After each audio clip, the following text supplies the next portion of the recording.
Hi everyone, good morning.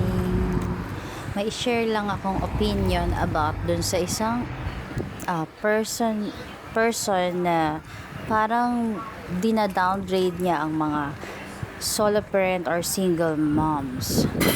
Bakit ganun dito sa Philippines or I don't know kung sa ibang country ganito rin ang mindset ng mga tao na parang masyado nyo namang binababa ang pagkatao ng mga single mom. Hindi madali maging single mom.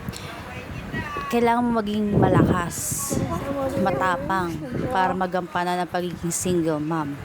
And yung pag-alis sa relationship na hindi na nagwo-work or abusive madalas is a way of showing na matapang ang isang babae.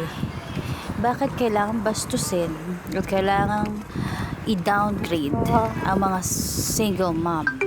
It's sad to say, tumatakbo pa naman siya sa election, no? So, ito ay opinion ko lang, pero nakakalungkot isipin na ganyan pala kakitid ang utak talaga ng ibang Pinoy. I'm sorry talaga. Masyadong judgmental. And hindi naman fair sa mga kababaihan na nagsisikap itaguyod ang mga anak nila without the help of their partners or the father of their kids. Masyadong unfair yan. People should stop looking down on single moms or even single parents because wala kayong idea kung gaano kahirap itaguyod ang mga bata, ang mga anak ng nag-iisa, knowing na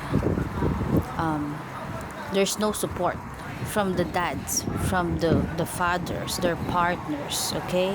So, yeah, that's all. Thank you.